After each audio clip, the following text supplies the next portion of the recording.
Hello, and welcome to ResearchPod. Thank you for listening and joining us today.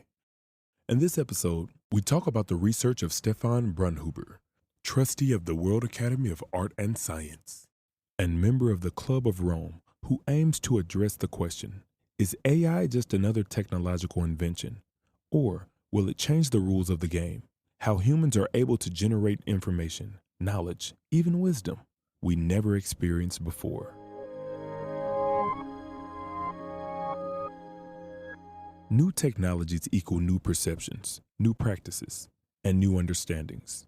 As we invent new tools, we recreate and mirror ourselves in their image. This was true of the discovery of fire and the invention of the wheel. It was true of Newtonian mechanics, which views the world as a machine, and systems theory, which views everything as a network. And it will be true of AI, deep learning, and datafication too. In 1959, the scholar and novelist C.P. Snow wrote that throughout modern times, academia separated knowledge into two major domains. On the one hand, there is science, which includes physics, chemistry, biology, mathematics, and engineering, where the main interest is in exploring natural laws and applying them to real-life problems. On the other hand, there are the humanities, including disciplines such as philosophy, history, linguistics, and qualitative sociology and psychology, where the main goal is to interpret the world and attain a deeper understanding of our history, cultural activities, and psyche. If we look more closely at these two cultures, we will find they essentially represent two forms of rationality. Science represents a more instrumental, quantitative way of looking at the world, involving causal links, field studies, data and experimental interventions that attempt to explore and explain the laws of nature indirectly. The humanities, meanwhile, are qualitative and language-based and provide a more historical and context-specific view, seeking to better understand the world. Explanation and understanding are separate but interdependent and mutually complementary. Each culture requires the output of the other. Science needs the critical, value-based narratives of the humanities, and the humanities need scientific findings about natural laws and phenomena. The wisdoms that these two cultures offer are separated from each other with little to no interaction or mutual understanding. If a literary scholar specializing in Goethe met a scientist specializing in the theory of relativity, they would have a completely different understanding of objectivity, reality, and truth. Yet, a meeting between the two cultures would mark the beginning of a very productive and creative period in human history. But they do not meet. They live in different galaxies. At the same time, these two cultures disassociate their knowledge from reality, producing masses of statistically significant yet also often irrelevant findings and studies. The obtained information becomes further disconnected from knowledge in other disciplines. Any further cognitive specialization means we risk losing our understanding of the whole.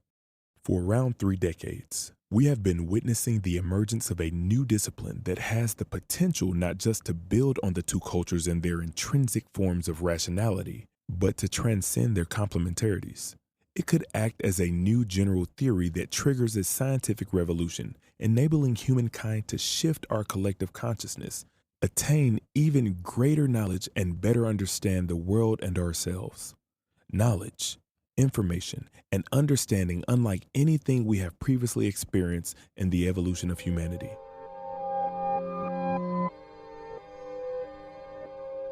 In fact, this development began on the 12th of March 1989 with the invention of the World Wide Web, which would go on to revolutionize our communication.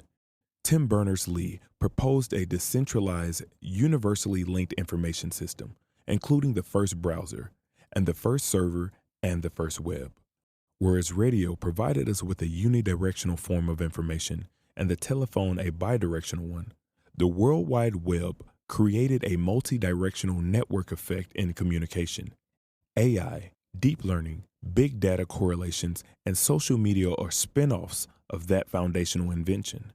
In the process of digitalization, the world comes to be seen in terms of zeros and ones, with correlations rather than causal links being key.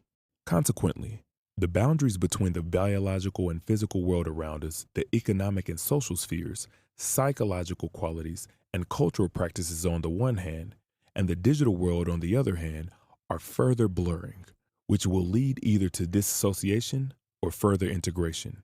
If these new technologies are implemented in the right way, taking account of all the side effects and spillovers, AI and deep learning will integrate our knowledge rather than disassociating or fragmenting it.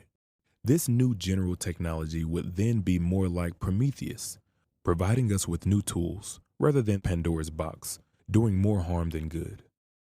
Let's take some examples. AI-supported e-governance would allow better traffic flow analysis and improve healthcare services, enhance infrastructure monitoring, public task automation, or cyber attack prevention. AI in finance can identify fraud and illicit transactions. In medicine, imaging procedures for tumor diagnosis can be enhanced, and AI-supported 3D protein folding would allow the discovery of new antibiotics. The traditional Hubble telescope has identified 100 billion galaxies, but deep learning has already shown that 90% of the galaxies were not visible until now. We can access databases for text and literature in dozens of languages that will require 500 years of reading time by a mouse click. There's a larger corpus of cuneiform works than all ancient Greek and Roman literature taken together. Rather than the manual translation from the small handful of people who can read it taking hundreds of years, AI can provide a tool to enhance and accelerate that process. Although all these findings, applications, consequences, and potentialities are still incomplete, they are leading to a deeper understanding of the world within and around us. One we could never achieve assisted solely by pencils and petri dishes. The new technologies are shedding light on part of our reality we did not even know existed in the first place, allowing us to draw rational conclusions we never thought we would be able to. But each time we introduce IT coding into traditional ways of thinking, we not only double the world in a digital form, but add something that was not there before, simultaneously making the world more measurable and more meaningful. This additional information and knowledge feeds back into the science and the humanities, but also transforms the world as a whole. More metrics simply means more quantifiable parameters, more scoring, ranking, and evaluating of each other. These metrics serve not merely to mirror the world, but potentially to manipulate, augment, and ultimately to generate completely new measures and meanings, new numbers and concepts over and over again. This technology is, in part, simulating a human brain, but it is not itself a brain, just as mechanical diggers or hammers simulate human muscle power, but are not human muscles. This new culture will eventually shift our consciousness, our society, and the world as a whole from a binary of two incommensurable cultures towards a trinary with a third culture that will eventually integrate and enlarge the knowledge of the other two. In this sense, digitalization adds a third dimension to explaining and understanding our world and ourselves.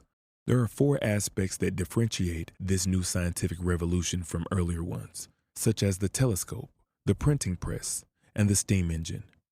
We can call them the differentia specifica of AI and datification. First, datification allows us to digitally multiply the world. For the first time in human history, we can literally generate a parallel world that is able to influence, enhance, and nudge our analog world. Second, big data correlations provide scientific evidence of the interconnectedness and interdependency of everything, thereby supporting narratives of the world as a web without a weaver. Third, in contrast to previous paradigm shifts, AI and datification have a built-in capacity to self-enhance and self-improve, enabling them to learn far faster than any human mind. We thereby not only increase automation, where existing information is replicated, but also autonomization, where technologies have an intrinsic learning curve. The mind is in the machine. And finally, the new digital technologies can surpass the human mental capacity to explain and understand the world in terms of both speed and scale, from nano to cosmic. That is the fundamental core of the third culture and the new upcoming scientific revolution. The Renaissance of the 15th century was characterized by a critical reception of the ancient Greek and Arabic tradition. This period saw both an unprecedented blossoming of human creativity and prosperity, but also led to further fragmentation of our knowledge. The second human-centered Renaissance we are witnessing now would not be a repeat of the first, but will rather seek to integrate our fractured knowledge and wisdom about the world and contribute to a large, more holistic consciousness to any previous human era. This new technology has the potential to support advances in the traditional two cultures, which will further loop back into society, doubling the world in digital form and eventually deepening and expanding our individual and collective consciousness so that we can see more and do better. Research and development are destined to become truly transdisciplinary, paving the way for a form of integrated knowledge that we could call one science.